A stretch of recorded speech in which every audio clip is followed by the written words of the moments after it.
You are, and thank you for joining us for today's investor webinar for the Agency Group Australia, which, as you know, ASX ticker code AU1. I'm David Taskin. I'll be your host for today's session. We're pleased to welcome both Paul Niardone, Executive Director, and Andrew Jensen, Chairman, who will take you through the company's August 2025 investor update. Today's presentation will give you a detailed look at the full year 25 performance, strategic initiatives across sales and property management, and importantly, what lies ahead for full year 26 and beyond. Before we begin, a few quick housekeeping items. Today's session is being recorded and a replay will be available shortly after. We'll hold a Q&A session at the end of the formal presentation, and you can submit your questions at any time using the Q&A button on your screen. We have received a number of questions already, and I will be putting those as a priority through to Paul and AJ, but any additional questions, please send them through. If we run out of time, we will make sure we capture the questions and management will respond to them over the coming 24 hours. So we will get through as many as we can. With that, I'll now hand over to Paul and Andrew to walk us through the August 2025 investor update and what lies ahead for the agency. Paul, Andrew, over to you. Thanks, Dave. Well, thank you everyone for joining us. I know we've got a mixture of existing shareholders, hopefully potential investors. And so some of you have been through and know the story very well. Others, this might be the first time you hear it. As Dave said, the presentation's already been posted on the ASX. So we're not going to go through word for word, but more give you a feel of where the company's at and where we're heading to. So if we go to the first slide, Dave. Okay, so thanks for that, Dave. So as it says at the top, you know, we're a direct model. We're not a franchise. The agents work directly for us. So it's not a very usual model that exists in the Australian market. But it has some benefits in doing that. It enables a seamless client experience. There's cross-country referrals. And not being a franchise, we're one team. So most franchises or models that have offices, usually there's a strong competition between the offices because they're in neighbouring suburbs and sometimes there's crossover. What we've had with the agency is the group works as one team, and this has been a great benefit to the culture of the company.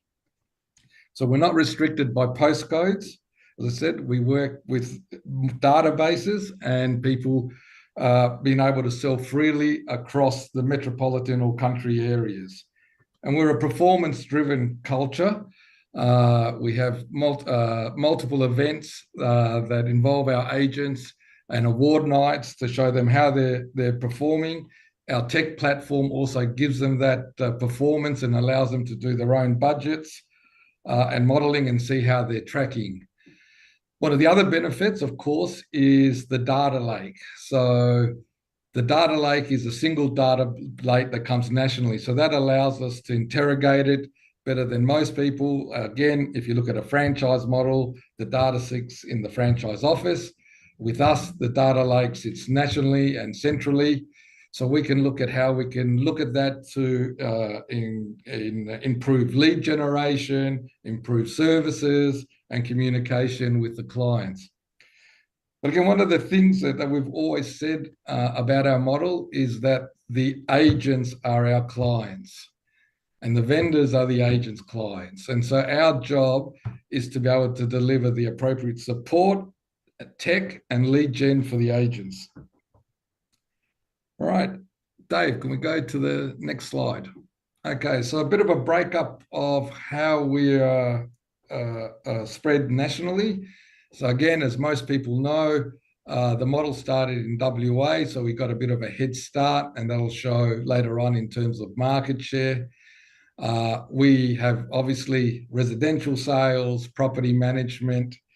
We had a mortgage business that now is a joint venture with Oxygen, which we were happy to announce last year. And that has given us this national spread of the mortgage business. It used to be just in WA, but now we're working with the Oxygen team to expand that nationally, and get our agents to be able to refer to the Oxygen brokers.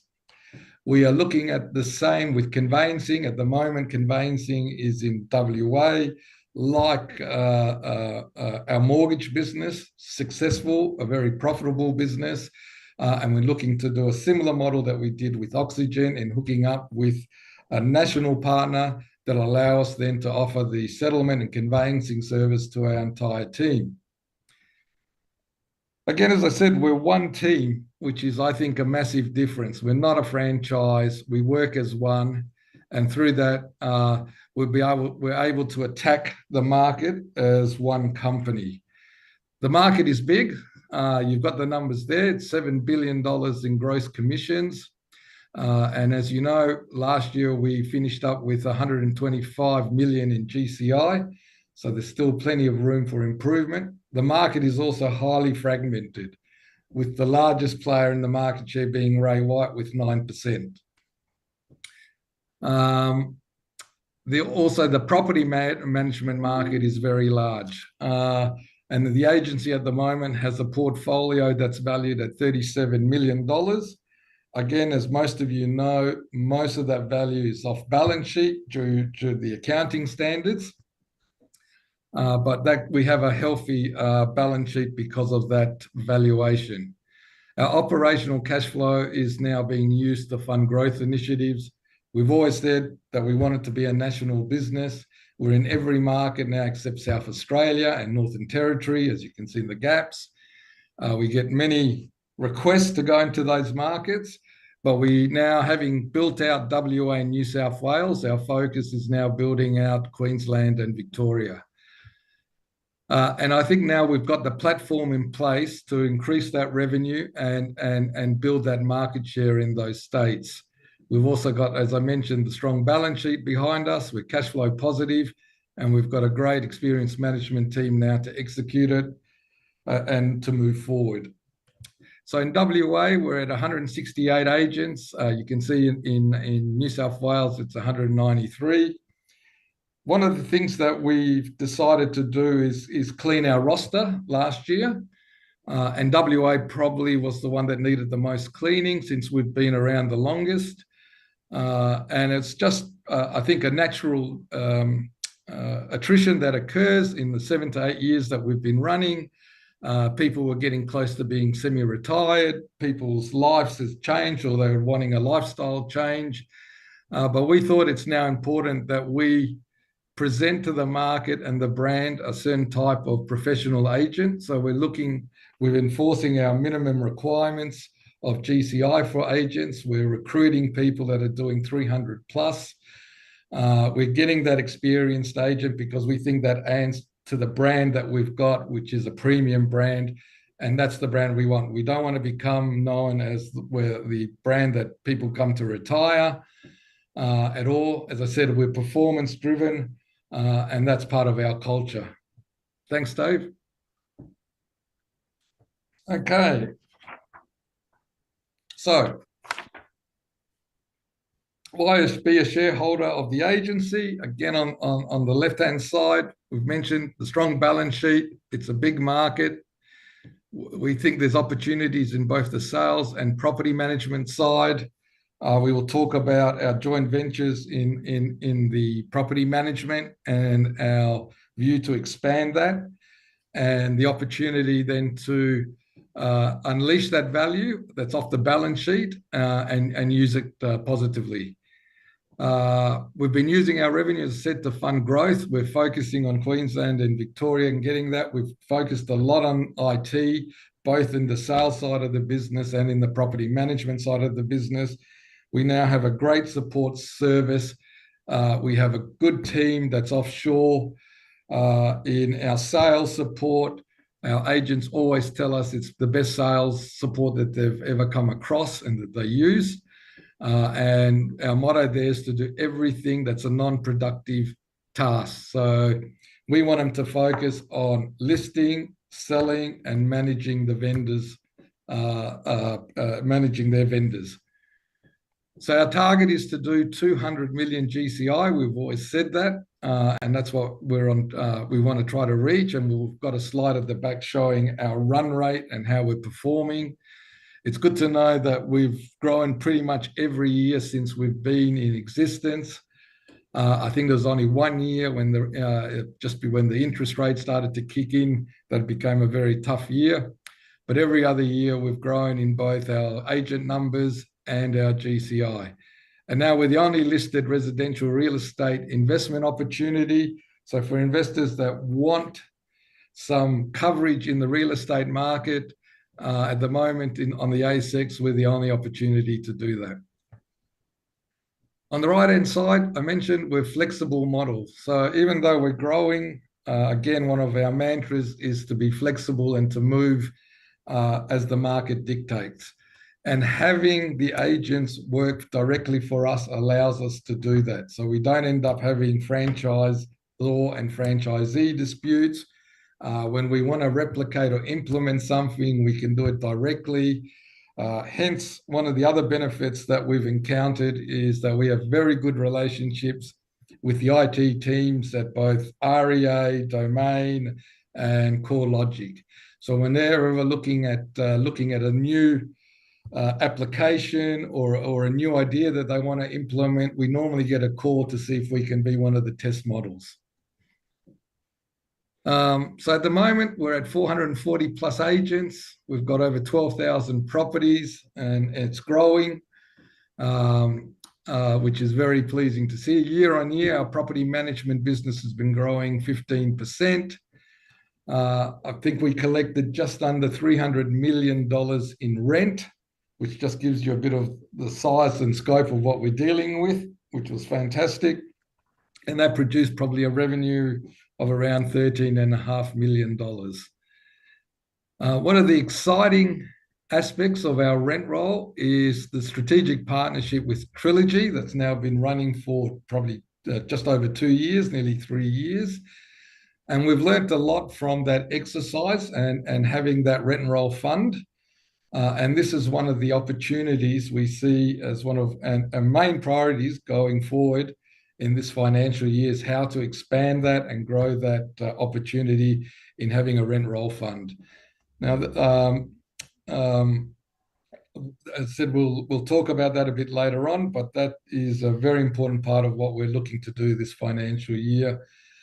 One of the others is we've got a new model coming out. It was called the Right Move model. It's being rebranded. What we found out that when we were recruiting, there was people that were wanting a new start, but wanting to have their own brand, but were wanting to have that support service and technology that the agency provided. So we've decided to take that into account and grow that. It also started with the fact that here in WA, we had a second brand called SLP, which we wanted to phase out and rebrand. And we did that. That also led to us developing a new technology platform for these guys, which is now complete. We've been testing that for the last 6 months. And the new model is ready to roll out in the next 4 weeks or so. Next slide, Dave. Okay. So here we've just got some financial takeaways. Again, I'll just do a quick summary from the left-hand side. So we finished up with 1.12 million in EBITDA. So again, just to put some meat around that number, we've been spending on fixing up our recruitment services, looking how the onboarding is done in a better way. How do we utilize technology in doing that? We've been spending on technology platforms, as I said, both in sales and property management. If we're looking at growing the property management side and the fund, one of the things that we had to put in place is that as you acquire these businesses in property management, everyone's got a different way of doing it. So we've been building a model that centralizes it and makes it the agency way across the country. And on the back of that, we've streamlined the process. There's a lot of duplication in property management. We've created our own platform for our property managements here in Australia to use, but also with the support services overseas that they can follow. And now a lot of the admin and repeated tasks is done overseas by the support services. Right, as I said, nearly 12,000 properties now and growing, which has been fantastic. We sold $7.4 billion worth of property, 125 million worth of GCI. The combined revenues of the group now is 98 million and growing. It was up from 87 million. So all the numbers are up in terms of the number of properties sold. The only one, as I said, that's down is the agent number, because we did do a cleanup of the roster. And that also allowed for other agents. So one of the other reasons we did the cleanup of the roster is we were finding out that agents that were wanting to join us would look on our website and see that there was an agent already in their area, so would hesitate in giving us a call.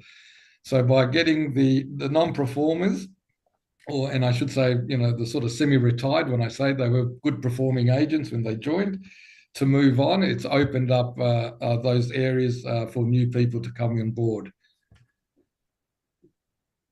Next slide, Dave. Okay, so now we're going into some of the numbers, and AJ will be jumping in. But yeah, you can see the gross commission and the increases that we've had. And more importantly, the operating expenses. Operating expenses only increased 4.9%, while our GCI went up 11%. So we've been keeping a very strong eye and look at our operating expenses. We've trimmed a lot of fat from the previous year. But as I said, on top of that, we've then increased our spending in things like recruitment, IT, and marketing. I might just jump in there, Paul, if that's okay. I think one thing we need to notice is that the business made a $440,000 loss the year before. We've now turned that around to obviously a $1.1 million profit, and that's off the back of, you're seeing your GCI increase from 112 million to 125 million. So as you'll see this GCI increasing, it's going to hit your bottom line directly, while we're still trying to manage our cost structure. And that's what this graph is really demonstrating, that we've got our costs under control as we continue to increase our agent numbers, increase their productivity, continue to increase our GCI, and obviously continue to perform on our property management business. It now falls to the bottom line on an EBITDA piece. Yeah. And sorry, one of the things that I forgot to mention in that as well in the previous slide, our agent and productivity is now at 80%, which is unheard of in terms of most brands, because of that, also the cleanup that we did. But also importantly, we had an independent group, AMP, to come in and do a survey of our agents and a rating score, and we had an approval rating of over 80%. Now, on average, in most companies, Culture AMP informed us that ratings usually around 70%. So they thought our scores were exceptional. And I think this also goes to shows that when our agents are approached, and one of the good things is our agents are constantly approached to leave, they're offered money to leave. They usually get on the phone to me and AJ to let us know that they've had a call. But very rarely have we lost agents to competitors. Next slide, Dave. Okay, so here we go into a bit more detail. AJ, did you want to? Yeah, look, I think the most important thing is that, we've increased our profitability off the back of our residential sales business. 84% of our total revenue. It was actually the same last year as well. So that is staying consistent on the back that our property management business has got now recurring revenue of over $10 million a year. Obviously, recurring revenue is a key part of any real estate business, and the rent roll plays a pivotal part to that. What we are seeing on our sales business is that we are seeing that productivity increase per agent. And that is the basis that we have had a bit of a cleanup, but also to refocus that we are focusing on those agents that contributed a GCI component of more than $300,000, where previously that had probably been a lower number. And we feel that, and from internally, from talking to our agents, etc., the $300,000 is a key number for us moving forward. So our agent numbers might not be as aggressive growing, but our GCI is growing a lot more rapidly because we're putting on those more experienced agents into our business. When we look at conveyancing revenue, look, we did 1,800 transactions last year. This business actually did contribute around about 800,000 EBITDA. As Paul touched on, we're looking at a joint venture with an alignment with a group in the eastern side of Australia, which we'll be launching in the next 2 months, which will actually start providing good profitability straight away to the bottom line under the arrangements we've done, and we're using the infrastructure that we've already got in Landmark on the West Coast. So this is another revenue and EBITDA opportunity for the group. Just on property management, we're now at nearly a 24% EBITDA margin, which is pretty rare for a business that's on our size at 5,500 that we actually run and own ourselves. That on that number on its own, we continue to grow it organically. We do have opportunities in the market to vendor finance some rent rolls, mainly because we're now at a position where agents do want to join us and they want to build up a rent roll of 50 to 100 under management, but they realise that they actually lose money unless they get to a couple hundred rent rolls under management because of the costs associated to it. So that rent roll, we do believe, will grow over the next 12 months and will continue to improve its financial performance. Yeah. I think move to the next one, Dave. And on the property management and the conveyancing, one of the other important is that those numbers are growing and the referrals are coming predominantly from our teams. So the fact that the property management works and the model with MDA works is because the fund or the rent roll is being topped up with referrals from our team constantly. And this is an important part on what makes that fund work, is that the asset doesn't decline, it's actually growing, because a rent roll will have natural sales from it and churn. So to be able to make up that churn and grow from your team is very important. And the same goes with our conveyancing. We get a good referral rate from our agents. The reason we did the Oxygen deal was to still, but mortgage broking is a lot more competitive in the market, but it works both ways. For example, they've now, Oxygen has got a great product for financing super fund purchases, and our agents, that we're working now for our agents to take advantage of that when they're looking at investment properties that are being bought under super funds.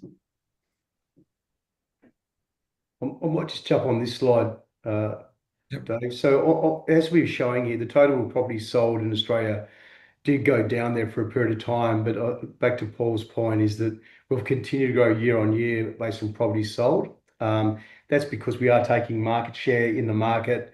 I'm happy to say that we're the only group that's in the top 10 from a branding position in 9 years. There's no other group that's done it as quickly as that we're aware of. In fact, the one that's closest to us is 25 years older than us. So for a company in its infancy to be in the top 10 in Australia from a branding, real estate, residential sales, and property management business just demonstrates our growth that we've achieved in such a short period of time. And I think the last one, another group, is 2016, who's in the top 10. So that's us, sorry, 2016, and 1991 was the other brand who's in the top 10. So it just demonstrates that we've got there a lot quicker. We've obviously invested a lot of money to get there. It does demonstrate we're still in our infancy and still growing. And we've still got a lot of opportunity ahead of us. Next slide, Dave. Probably the important one here is to demonstrate where our current run rate is. At the moment, based on where we finished the year, we finished very strongly. We had a good second half to FY25. We've started strong in the first 2 months. I think the market is obviously assisting that. However, we've also had more productive agents on that were recruited in the last 6 months that are now producing numbers for us. Our run rate at the moment is around 137 million. That excludes any new agents that we might have put in the last 3 months, and any agents that we continue to put on during the year, this financial year. So at the moment, at 137 million, we are factoring in that GCI growth will once again contribute to positive EBITDA, along with other avenues that we've said that we're introducing, such as East Coast conveyancing and an increase in our property management. It was touched on the 150 million. That's one of our short milestones. We've got 3 to 5 year plans. We believe that the 150 is, a plan that we see short term based on where we're heading at the moment. And we believe the 200 million can still be achieved by just working on the states that we're currently in. So there shouldn't be a requirement to spend more infrastructure to go into new markets like South Australia and the Northern Territory or New Zealand, where we do have the trademarks. But at the moment, we're just core focus is still that we've got an opportunity to grow even in our primary market, New South Wales. Paul didn't touch on it. We are number 2 in WA. That's where we do believe that having another brand offering or another offering from an actual solution to agents to enter markets that we're already in, which we'll be launching shortly, will provide even another scope to increase on our run rate. Yeah. Next slide, Dave. What this is basically just demonstrating what I spoke about. We're still very strong. 87% actually of our total turnover came from the states of Western Australia and New South Wales. We believe that would be down to about 82% based on the growth we've already achieved in Victoria and Queensland in the first couple of months of this year. It is in its infancy. We've got new GMs in those states. We are seeing some significant upswing. Obviously, Victoria in itself, the market has come back to normal reality in relation to where the market should be sitting. And we're starting to see some really good transactions come through Victoria.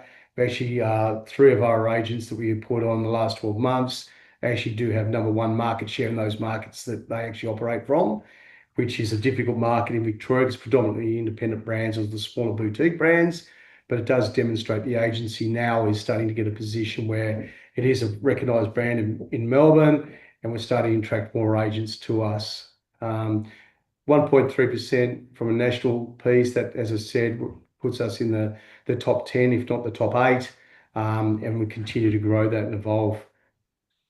And I think the fact that we're national and there's a spread, again, New South Wales market at the moment is doing very well. For those that might not know WA, so WA has gone from 12,000, an average of 11 to 12,000 listing, to the report was 2,980. So it's been a massive drop. It's been that way. It's been happening over the last 3 or 4 years. But unfortunately, it's continuing to drop. So in the last 12 months, it dropped from the previous level 20%. And we're still maintaining our listing levels and sales pretty accurately. So, and that's by getting more market share. Excellent. All right, double-digit income property management. As I spoke about, our EBITDA is around the 24% on our business in property management. And that graph was basically just demonstrating that we've got 5,500 of our own on our balance sheet. And then we've also got our relationship with MDC Trilogy, which is another 7,000 roughly that we've actually got under a management services agreement, which has got another 2.5 years to run. And they're obviously outperforming what their expectations were. We believe that that's still got some opportunities for growth with us. They've got funds to deploy. We work with them in relation to owner opportunities. They're obviously based on a yield play. The relationship for us is based on a sales play. We obviously do get some income uplift from the management services agreement, but predominantly the reason why it's an attractive model for us is it helps us grab sales market share in the industry, which we did in the inner west of the Sydney, Rockhampton. We're number 3 market share in Rockhampton because of this relationship. So the MDC piece is a really important piece. And what it has demonstrated to us in the last 2.5 to 3 years is that this fund is a possible opportunity for us to look at abroad, not just from one fund, but other fund sources. We are looking at it because obviously it's an opportunity where we see significant market share grab for us from a sales piece. Not only that, we're the only probably national brand that can demonstrate and execute such a plan. We have obviously agents and property management teams around the country. They're all predominantly under one brand. It's not segmented like a franchise network where they have their own property management team in each office. We have one property management team nationally, even though they're in different states. So the only one to be able to execute such a service arrangement would predominantly be us. The most important thing for any kind of property funds business is to make sure that you replenish any churn, and to do that you need sales agents, and that's obviously what we've got, and that's what the attraction was from MDC Trilogy, was the ability for us to continue to sustain the growth in those funds that they've actually acquired. I think, AJ, we've actually demonstrated that in the last 2.5 years, and MDC has been demonstrated that to their investors with the returns they've provided. So I think we are the only company that's done it. No, you're right. Next slide, Dave. I might just whiz through these. I think we just touched base on that. Look, obviously, if there is opportunities in the market, you can see there that we're not in Queensland. We do have capacity to do something in Queensland. I know MDC Trilogy are also interested in doing something. However, we as a group solely would like to be in Brisbane itself. It's a growing market for us. There is a lot of opportunity for us in Brisbane, especially with grabbing GCI growth as well. So we do have now, we're looking at opportunities at the moment that are in front of us. Next slide, Dave. I think we could just say about the services arrangement, the property management assets. As I touched on and Paul touched on, the agency is seeking similar partnership arrangements. We're positioned to support those. But not only that, we're actually the only business that can probably look after a national aggregation channel referral system with financial planners and mortgage brokers. It is harder for them to obviously execute such a strategy when you have to go to each individual office in each state. With us, you can just go through one source, and we can actually refer to the best property management team in those markets, and we manage it centrally rather than being managed by multiple avenues and multiple territories. That gives us an ability to talk to multiple groups in this space, which we will probably be in a position to announce something over the next 3 months in relation to a proper opportunity that will see us help replenish our churn on our rent rolls, but also see it grow more organically. Yeah. And we've learned a lot from the last 2 years. We've refined the model, and we've also had the model now independently verified by independent accountants. Next slide. All right, I'll take this. So as I said, this started from predominantly from WA, and the need to look at moving agents in the SLP brand that joined us almost the year after we started.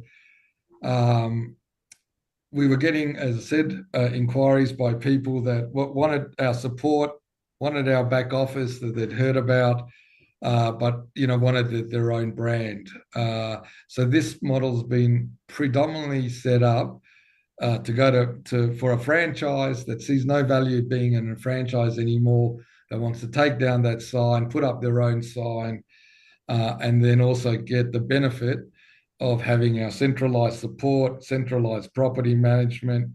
So in the offering that we've done is everything from trust accounting, to running their office, to property management, to sales support, to HR and legal. So it's a full gamut of service for a group that wants to move or a group that wants to set up a new company and just want to focus on what they do best, which is listing and selling. So we've been building the platform out to be able to incorporate all these things. But apart from the support platform, it's the reporting platform. It's a platform that allows them to put their own brand on it. So there's minimal connection back to us. And allows them to manage and run, whether it's one office or a group of 10 offices that are independent. They'll be able to come and use this technology. And as I said, if they don't want to run their rent roll but want a rent roll, we can do that for them. So these are the little differences that's not available to others out there. We've already got a group in New South Wales. So again, in building this platform, you have to build a platform that catered for the legislation in each state, whether it be in sales or property management. That's been done now. And we've been trailing it now in New South Wales. We have one person in Queensland and obviously in WA. We've been looking at the branding. We did have the Rightmove branding, but again, in the trial, most people would prefer to have a connection with the agency rather than a new brand called Rightmove. So we're looking at how we change that and repackage that. But now we're confident that we're ready to go. Said we've not had any large issues with tech. We always wanted to make sure that if we're going to roll this out nationally, it's got to be working smoothly. And in 6 months worth of testing, we're now confident we can go. And this will just be another string in our bow that when we're talking to agents, right, we have two options. You can come into the agency or you can set up your own brand and have the benefits of the support from the agency.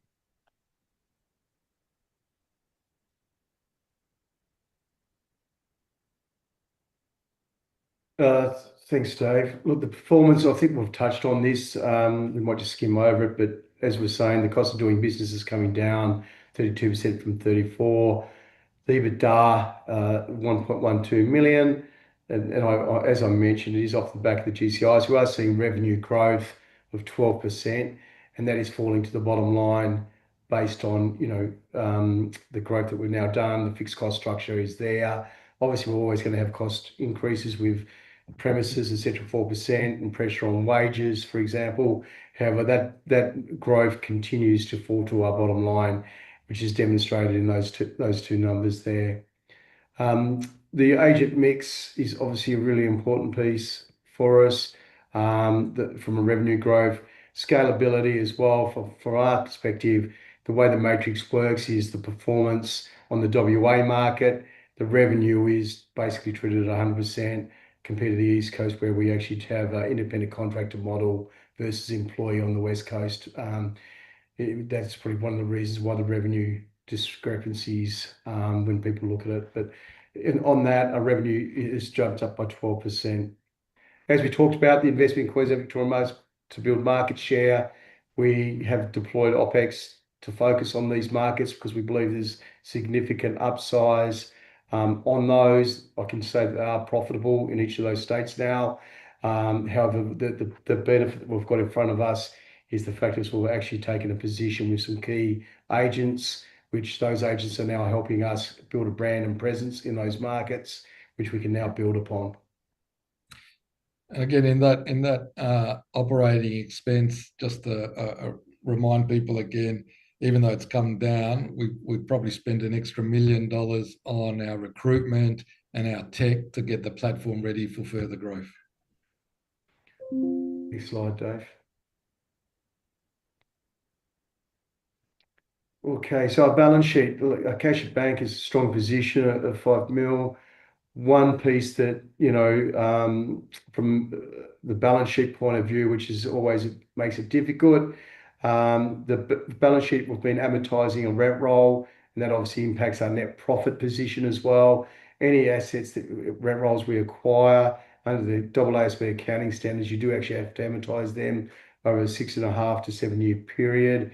That will actually cease during 2026 for the 2 assets we acquired in New South Wales. So we will see that benefit go through to our net profit position, which we've been unfortunately amortizing about 3.3 million from our balance sheet and also against our net profit position. We do get an independent valuation each year on our rent roll, even though we have to amortize it. We did get a valuation of 37.4 million done in July this year. Obviously, that's not demonstrated on the balance sheet. We can't put that on the balance sheet as a valuation, but it just demonstrates we do have a solid asset. If we look at our rent roll, less our debt, if we look at a basis that we've got 442 agents, we believe that it gives us, a share value of in excess of 5.5 cents a share. If we look at just our net asset position and give some value to our agents and our brand, so obviously that's not representative of what we see in the market. Next slide, Dave. I'm not sure. Here's the depreciation amortization piece is what I touched on, which puts us in a net loss position. We will see that adjust accordingly with about 3.3 million this year, which will help support, that happens in October, which will help support a focus to a positive EBIT number, which we hope to achieve in FY26 with the removal of that. A profitability from an EBITDA perspective, 1.12. As I said, we've got a good run rate of 137 mil, which is falling through to our bottom line. So based on where we're at and what we showed last year and the growth that we had, it puts us in a strong position. Outlook, I might let you, if you like, Paul, to go to that. Yeah, sure. Okay, so we've got a good pipeline in place now for increasing the number of agents. I said there's a national strategy. Materials have been improved. Our database of agents has been improved. Our state managers have got some extra training in terms of helping them to recruit. Matt LaHood sits over the top. Matt LaHood's very well respected in the industry. And has a large network of contacts, and is also, one of the better trainers there are. We work well with all of the trainers out there who sometimes see someone and would say, have you considered the agency as a model? So we've been building those relationships over the last few years. The management structure's in place for our guys. And the infrastructures, I guess one of the most important points is we're comfortable now that we've got very strong infrastructure in place across the country to help the business grow in terms of recruiting agents, and not only recruiting agents, training them, making sure they're kept up to date. So there's 2 ways you increase GCI. One is to recruit the number of agents. Second one is to get your agents to be able to sell more. So by giving them support, we're relieving them of time and admin duties that they would work on to focus on listing and selling, but we're also training them to be better at listing and selling. The partnership with the external rent roll generator has also, had a lot of work done on the last 12 months in particular. As I mentioned, it's been 2.5 years of now learning from our mistakes, knowing what to tweak, what we would do to make it better going forward. And we think that's going to be an important boost for us to grow our agent numbers, but also grow the property management asset as well and unleash it from the balance sheet. Next slide.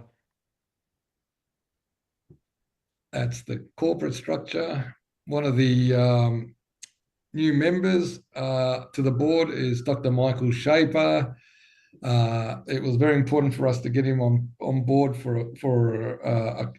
one is to strengthen our compliance and governance. Dr. Shaper was the deputy chair of the ACCC.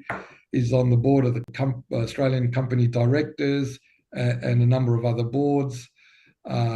He's already added and contributed greatly to the board processes that we've got in place. Adam Davies been on the board from the beginning with us and brings his expertise from the capital markets. So the team's been working very well together, and the team also works very well with the executive team below. Thanks, Paul. That's it. So, Dave, some questions. Thanks, guys. A very comprehensive and insightful presentation. And as I think a lot of comments coming through, sometimes you can see a deck, but it's not until management present it and you hear it in their own words that it really sinks in the impressive nature of where the business has evolved. We will jump in now to Q&A. We've got about 10 minutes to get through as many as we can. There has been a lot of questions coming in.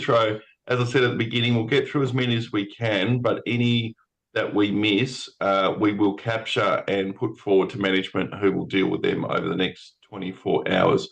So let's just jump straight into it. Now, you've talked about a 150 mil target on GCI.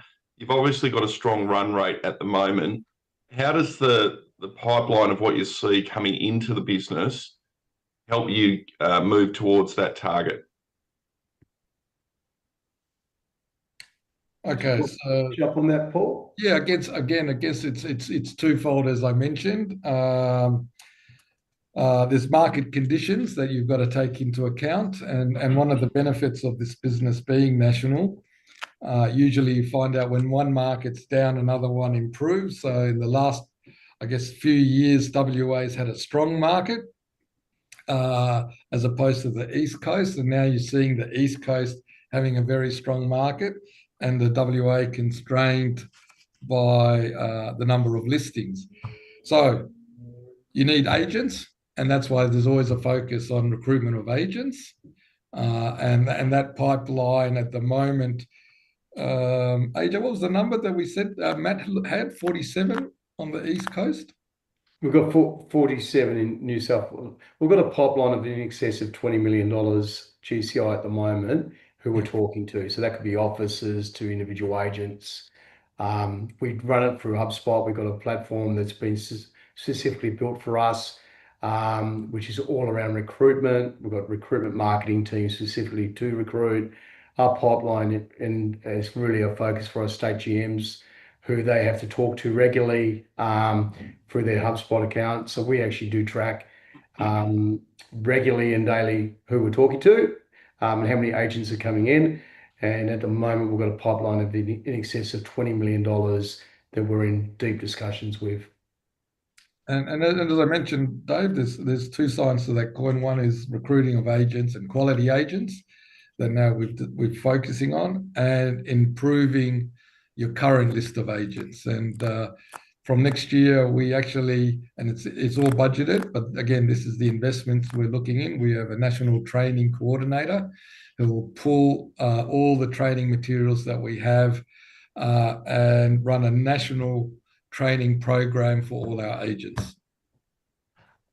Another question just popped up on that. So what's the typical profile of an agent joining AU1 now compared to 5 years ago? And you just touched on sort of pipeline run rate. When an agent joins the agency, where does profitability come into them? Is there a time period that takes an agent a period of time before their GCI starts to really ramp up? Okay, so that depends on the state, the second part of the time it starts to ramp up.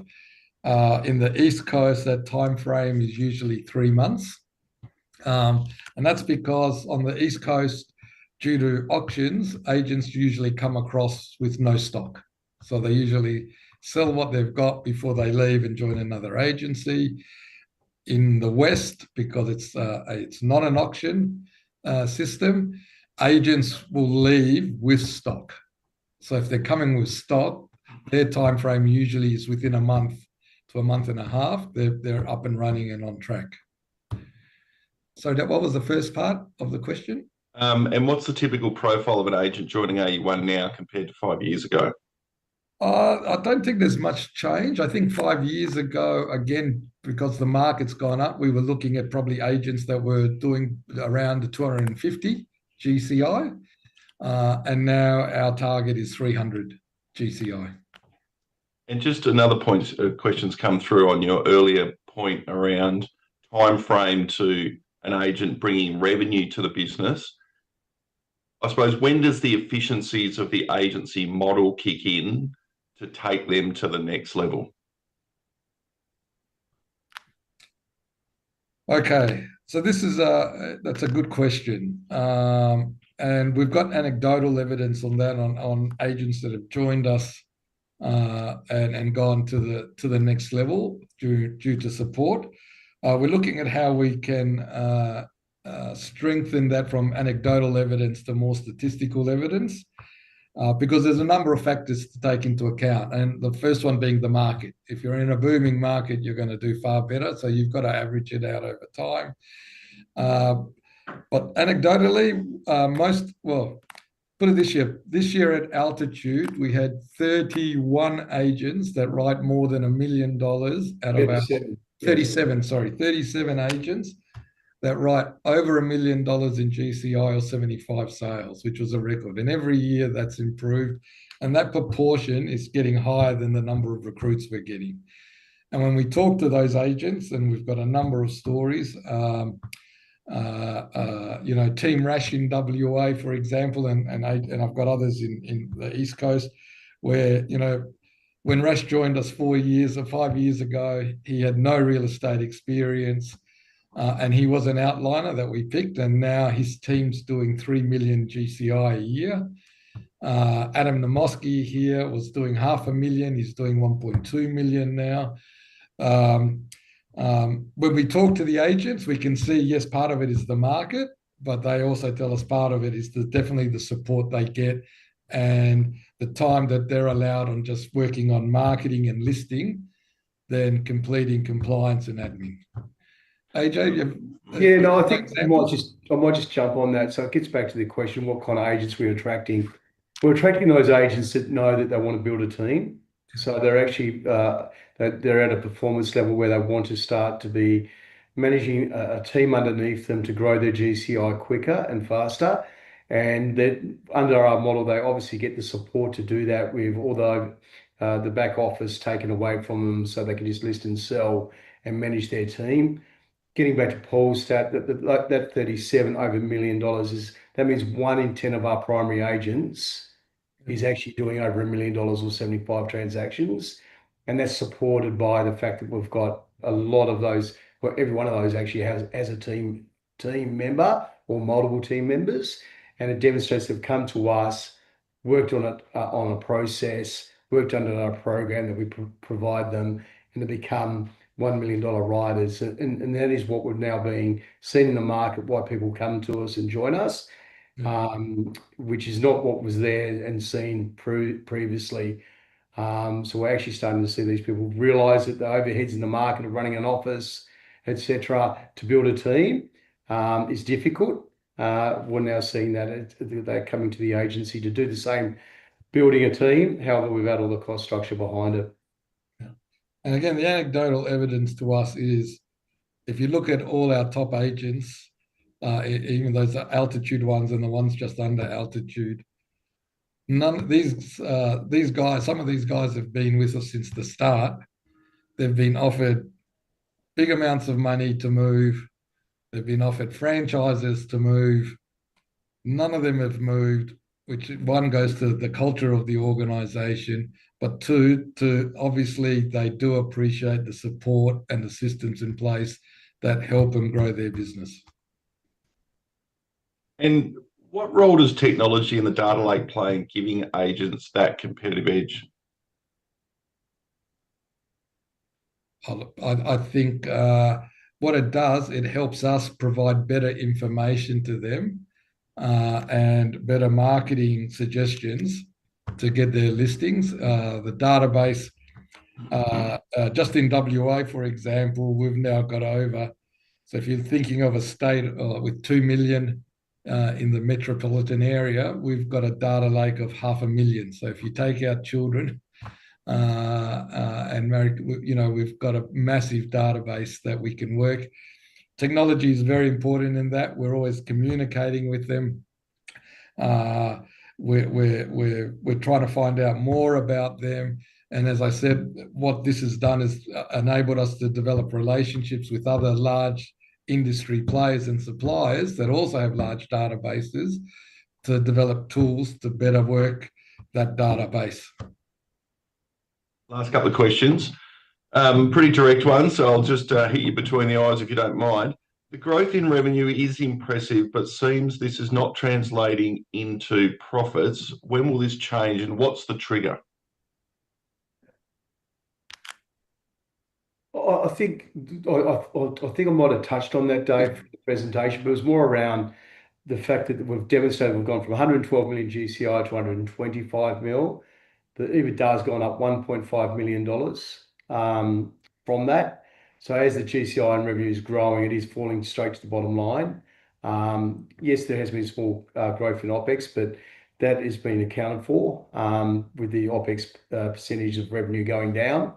So we are actually seeing that we like to see the 12.5% per million goes to our bottom line. So if we say we're putting on 10 mil in GCI, that's new GCI, not existing, new GCI, $1.25 million falls to the bottom line. And our numbers are proving that.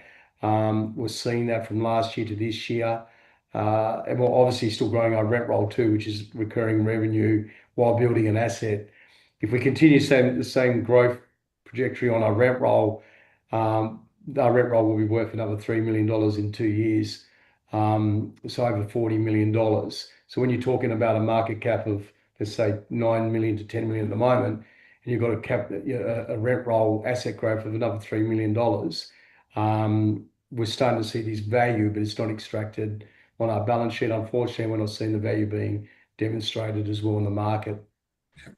Just on that, is there any appetite to monetize part of the rent roll or refinance against it to unlock balance sheet value? As you're aware, we did refinance a position with Macquarie Bank and Peters Investments at the end of 30th of June. We do have a small facility there for any small opportunities of rent roll growth or EBITDA growth. It would be predominantly EBITDA growth that we'd be focusing on. At the moment, we do believe that the fund model that has been proven over the 2.5, 3 years with MDC Trilogy is an interesting play. We know that we could do it ourselves or in alignment with another group. If we were to look at doing something, that could obviously free up some balance sheet for us if we wanted to go down that path. That is an option. We're looking at all avenues to try and extract true value in that asset. Unfortunately, at the moment, it's not obviously seen as a valuable asset for whatever purposes, even though it does have recurring revenue of 10 mil. We do believe that if we did go down a fund path, we might look at that from ourselves to probably park part of that asset in there to free up the cash, pay down the debt, and to provide us more opportunities to go out and grab market share in the market. As I said, we are probably the only one that can actually do that under the model that we roll out at the moment. So it gives us a lot of opportunity. But from a board and leadership team at the moment, we're just working through those avenues. We do have external groups looking at it to make sure that any path we go, it will benefit all shareholders and extract the value that we want to see from this asset. Last question. What should investors be focused on over the coming year to 2 years? What are the markers of success that the public will see, that investors will know, yes, you're achieving the goals that you've set yourself? Well, I think obviously profitability, our market share growth, and the final one is the rent roll growth in valuation. Any final word, AJ? Look, I think, Dave, like I touched on it, we're 9 years old. This has been an industry that's been going for a long time. A lot of competitors in our space have been going for in excess of 35, 40 years, and we're 9 years in. We've got a lot of opportunity of growth. We've demonstrated that we can execute that. Our model is seen as an attractive model. And as we get more market share, stronger brand awareness, that's like that J-curve effect that we're going to see the benefit flow through. It's going to be a matter of time. Like all those brands that are actually above us don't have multiple brand strategy. They're all singular brand, the Ray Whites, the Harcourts, the LJ Hookers, etc., the McGraths. They're singular brand, and they're all the same model. If you look at the top 10 model, we're the only one in there that's a direct model. I think, people would obviously look at that and think we're onto something. I do think that the franchise model will never die, for one, but it is obviously people are starting to see that it is more difficult to make money under a franchise model than being a direct model. On that note, that does bring us to the end of today's session. A big thank you to everyone who tuned in and submitted questions. And of course, Paul and AJ, thank you both for your time and answering the questions that were thrown at you, and also the depth of the presentation that you gave. So thanks, gents. Thank you. For those who missed part of today's session or would like to re-watch it, the recording will be made available shortly.